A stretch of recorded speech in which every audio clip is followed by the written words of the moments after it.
প্ৰথমতে মই টাইমৱেটৰ সকলো কৰ্মকৰ্তাসকললৈ আৰু অসমবাসী ৰাইজলৈ ধনতেৰাছৰ শুভেচ্ছা জ্ঞাপন কৰিলোঁ। আৰু ধনতেৰাছৰ দিনা মানে অহা 29 অক্টোবৰ লক্ষ্মী গণেশৰ পূজা পাতল কৰা হয়, কুবেৰৰ পূজা পাতল কৰা হয় আৰু ধনন্তৰী দেৱৰ পূজা পাতল কৰা হয়। আৰু এইদিনাখন যদি আপুনি বিভিন্ন ধৰণৰ বয়বস্তু কিনে, যেনে সোণৰ গহনা কিনিব পাৰে, ৰূপৰ গহনা কিনিব পাৰে, নোৱাৰিলে সোণৰ নতুবা ৰূপৰ কইন এটাও কিনিব পাৰে আৰু গ্ৰহৰত্ন কিনিব পাৰে, বিভিন্ন ধৰণৰ মেটেল কিনিব পাৰে, তেতিয়া কিন্তু আপোনাৰ সা সম্পত্তি 13 গুণলৈ বৃদ্ধি পায় বুলি কোৱা হৈছে। 13 টাইমছ বৃদ্ধি পাব সেয়া ধনতেৰাছৰ, কাৰণ ত্ৰয়োদশীত যদি তেনেকুৱা ধনতেৰাছৰ দিনা আপুনি কৰে। আৰু সেইদিনাখন 13 গছিমান চাকি আপুনি ঘৰখনৰ বিভিন্ন চকত, বিভিন্ন কৰ্ণাৰত আপুনি জ্বলাই ৰাখক গোটেই ৰাতি, তেতিয়া যমৰাজেও আপোনাক অনিষ্ট কৰিব নোৱাৰে। আৰু মনত ৰাখিব, দক্ষিণ দিশটো হৈছে যমৰ দিশ, গতিকে সেই দিশত ডাঙৰ এগছ চাকি গোটেই ৰাতি জ্বলি থাকিব লাগিব। ঘিউৰ চাকি হ'লে আৰু ভাল। আৰু হিন্দু ধৰ্মত গৰু বৰ পবিত্ৰ, গতিকে ধনতেৰাছৰ দিনা গৰুৰ পূজা পাতল কৰিলে পবিত্ৰতা বৃদ্ধি পায়। গৰুক সেইদিনাখন কল খুৱাব লাগে, গুড় খুৱাব লাগে।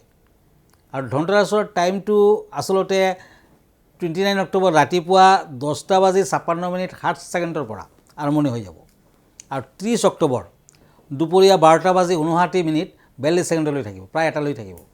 এই সময়ছোৱাৰ ভিতৰত আপুনি যিমানখিনি পৰা যায় বয়বস্তু ক্ৰয় কৰক, মেটেলৰ বয়বস্তু ক্ৰয় কৰক। আৰু যদি মই বেছি ভাল সময় বুলি কওঁ, তেতিয়া 29 অক্টোবৰ 6:31 PM to 8:13 PM এই সময়ছোৱাৰ ভিতৰত আপুনি যদি ক্ৰয় কৰিব পাৰে, সকলো দিশতে আপুনি ভাল ফল লাভ কৰিব পাৰিব। কিন্তু মনত ৰাখিব, ধনতেৰাছৰ দিনা আপুনি এটা ঝাৰু, মা লক্ষ্মীৰ প্ৰতীক, আপুনি বজাৰৰ পৰা উইদাউট বাৰ্গেনিং কিনি আনিব। আৰু যেতিয়া কিনিব, ক্ৰয় কৰিব, তেতিয়া পিছফালে ঘূৰি নাচাব, চিধা ঘৰলৈ গুচি আহিব আৰু ঝাৰুটো লুকাই ৰাখিব। আৰু নেক্সট ইয়াৰ যেতিয়া ধনতেৰাছ আহিব, সেই ঝাৰুটো দুখীয়া মানুহক আপুনি দান কৰি দিয়ক, আকৌ নতুন এটা ঝাৰু কিনিব। আৰু সেইদিনাখনতো ক'লৈ ধনন্তৰীৰ পূজা পাতল কৰিব লাগে, তেতিয়া অতি শুভ। ইভেন ধনন্তৰীৰ পূজা পাতল কৰিলে আপোনাৰ বেমাৰ আজাৰেও কষ্ট দিব নোৱাৰে। গতিকে তেনেকুৱাকৈ ধনতেৰাছ পালন কৰক আৰু দক্ষিণ ফালে মুখ কৰাকৈ চাকি বন্তি আদি জ্বলাব। লগতে গণেশদেৱৰ পূজা পাতল কৰিবলৈ নাপাহৰিব।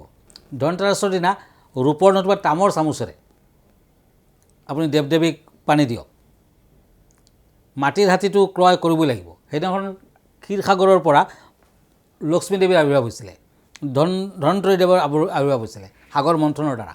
আৰু বিভিন্ন ধৰণৰ সোণ, ৰূপ, মেটেল, গ্ৰহৰত্ন আদি ওপৰলৈ উঠি আহিছিলে, শংখও আহিছিলে। গতিকে সেইদিনাখন যদি শংখ ক্ৰয় কৰিব পাৰে, এটা বগা শংখ, বিশেষকৈ দক্ষিণাৱৰ্ত শংখ যদি ক্ৰয় কৰিব পাৰে আৰু দেৱী লক্ষ্মীৰ ওচৰলৈ ৰাখে, তেতিয়া কিন্তু অতি শুভ বুলি কোৱা হৈছে। সেইদিনাখন গাড়ী কিনিব পাৰে, মাটি বাৰী ক্ৰয় কৰিব পাৰে। কিন্তু মনত ৰাখিব, কাঁচৰ বস্তু, লোহাৰ বস্তু আদি নিকিনিব। তাম অতি শুভ।